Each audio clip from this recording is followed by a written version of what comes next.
Assalamualaikum warahmatullahi wabarakatuh. Nama saya Sarah Nurhaliza.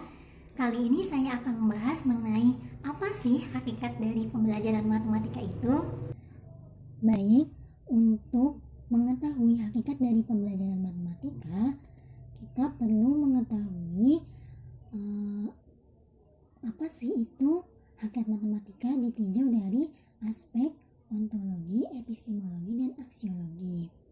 Nah, ontologi pembelajaran matematika berasal dari dua kata, yakni ontos yang artinya sesuatu yang berwujud dan logos yang artinya ilmu. Dapat kita artikan, ontologi adalah ilmu yang mempelajari tentang hakikat sesuatu yang berwujud dengan berdasarkan logika semata. Sehingga ontologi pembelajaran matematika berarti kita berusaha memahami keseluruhan dan kenyataan dari pembelajaran matematika itu sendiri. Nah, di sini kita akan mengetahui mengenai arti dari pembelajaran dan matematika. Pembelajaran adalah proses kegiatan belajar mengajar yang melibatkan guru dan siswa untuk mencapai tujuan atau indikator yang telah ditetapkan. Nah, di sini berarti terdapat dua makna dalam pembelajaran, yakni belajar dan mengajar. Belajar itu berorientasi pada apa yang harus dilakukan oleh seorang siswa sebagai penerima pelajaran. Sedangkan mengajar berorientasi pada apa yang harus dilakukan oleh seorang guru sebagai pemberi pelajaran. Nah, di sini saya mengambil beberapa teori belajar matematika. Yang pertama itu ada teori Thorndike yang mana menyebutkan bahwa belajar akan lebih berhasil jika respon siswa terhadap stimulus diikuti oleh rasa senang atau kepuasan. Jadi implikasinya yaitu guru harus mengupayakan pembelajaran yang dapat membuat siswa merasa puas, salah satunya melalui kegiatan-kegiatan inovatif dan menyenangkan. Yang kedua itu ada teori Ausubel. Menurut David Ausubel, belajar bermakna dan pemberian materi pengulangan itu penting bagi siswa. Maksudnya belajar bermakna di sini itu siswa merasakan belajar sebagai suatu pengalaman yang mereka alami dan menghadirkan nuansa belajar yang kontekstual. Selanjutnya ada teori Gagne. Nah, teori Gagne ini mengatakan bahwa belajar adalah sesuatu yang tidak hanya terikat oleh teori saja, tapi sampai siswa itu bisa memecahkan suatu permasalahan. Selanjutnya, pengertian matematika.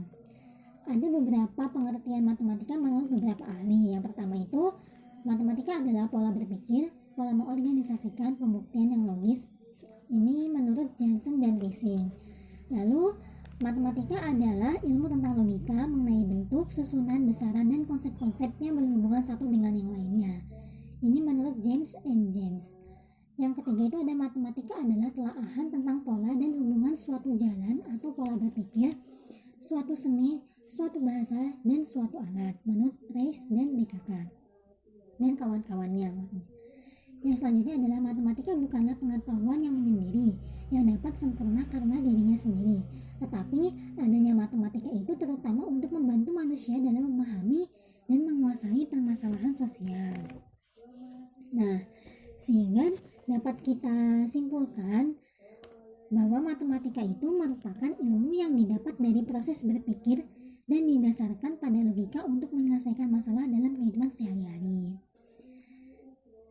Nah, selanjutnya sehingga kita ini memperoleh suatu pemahaman tentang pembelajaran matematika, yakni suatu proses belajar mengajar yang dibangun oleh guru untuk mengembangkan kreativitas berpikir siswa yang dapat meningkatkan kemampuan berpikir siswa serta dapat meningkatkan kemampuan mengonstruksi pengetahuan baru sebagai upaya meningkatkan penguasaan yang baik terhadap matematika sehingga siswa dapat menyelesaikan masalahnya dalam kehidupan sehari-hari.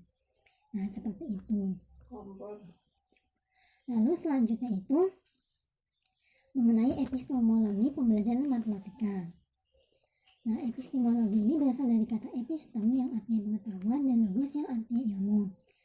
Epistemologi pembelajaran matematika berarti studi pengetahuan bagaimana cara agar dalam proses pembelajaran siswa mampu mempelajari materi dengan baik. Nah, di sini itu berkenaan dengan ciri-ciri maupun karakteristik dari pembelajaran matematika itu sendiri. Yang pertama ada pembelajaran matematika menggunakan metode spiral. Nah, maksudnya adalah mengaitkan atau menghubungkan materi matematika dengan materi sebelumnya gitu. Jadi ada yang namanya materi prasyarat. Jadi ketika siswa itu akan mempelajari materi selanjutnya, mereka itu harus menguasai dulu materi sebelumnya yang menjadi materi prasyarat. Selanjutnya pembelajaran matematika bertahap, yakni matematika diajarkan secara bertahap, dimulai dari konsep-konsep sederhana menuju konsep yang lebih sulit, dimulai dari yang konkret ke semi konkret dan akhirnya pada konsep yang abstrak. Yang selanjutnya itu ada pembelajaran matematika menggunakan metode induktif. Nah, maksud dari metode induktif ini adalah ilmu itu kan sebenarnya merupakan ilmu yang deduktif ya. Namun kita ini melihat kemampuan dari peserta didik, yang mana dari peserta didik itu kan dari SD ada pembelajaran matematika. Nah, di anak SD itu kan masih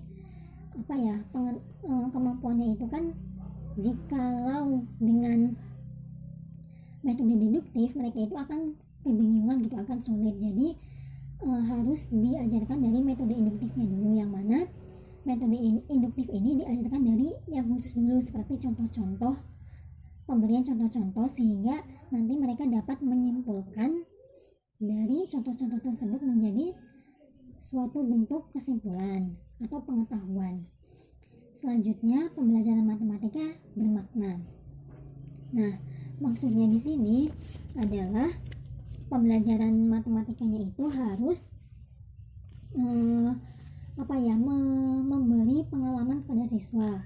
Jadi tidak hanya hafalan saja, tapi melalui contoh-contoh yang kontekstual gitu. Selanjutnya pembelajaran matematika menganut kebenaran konsistensi. Artinya tidak ada pertentangan antara kebenaran yang satu dengan yang lainnya. Suatu pernyataan akan dianggap benar jika didasarkan pada pernyataan-pernyataan sebelumnya yang sudah pasti kebenarannya. Seperti itu. Nah, selanjutnya adalah aksiologi dari pembelajaran matematika. Nah, aksiologi berasal dari kata Yunani yaitu aksios yang artinya sesuai atau wajar, sedangkan logos yang artinya ilmu. Maka aksiologi pembelajaran matematika adalah ilmu yang menyoroti masalah nilai dan kegunaan ilmu pendidikan matematika yang dapat meningkatkan kualitas kesejahteraan dan kemaslahatan umat. Nah, di sini aksiologi pembelajaran matematika berarti berkaitan erat dengan yang namanya nilai, suatu nilai matematika, yaitu nilai pembelajaran matematika karena tujuannya. Jadi kita bisa melihat aksiologi pembelajaran matematika ini dari tujuan dari pembelajaran matematika itu sendiri, karena dengan kita melihat tujuannya, kita akan tahu sebenarnya manfaat dari pembelajarannya itu apa gitu. Karena kita ingin mempunyai tujuan ya, bisa berhasil mendapatkan manfaat dari pembelajaran matematika itu sendiri. Nah, di sini pembelajaran matematika itu mempunyai kegunaan untuk mencerdaskan anak bangsa dalam bidang matematika sehingga dapat diaplikasikan pada kehidupan sehari-hari. Ataupun kita bisa melihat manfaat dari matematika itu dari tujuan pembelajaran matematika itu sendiri, yakni tertuang dalam Permendiknas nomor 22 tahun 2006 tentang STIA. Baik, mungkin cukup sekian pemaparan dari saya mengenai hakikat pembelajaran matematika ditinjau dari aspek ontologi, epistemologi, dan aksiologi. Semoga bermanfaat. Mohon maaf apabila ada salah kata. Wassalamualaikum warahmatullahi wabarakatuh.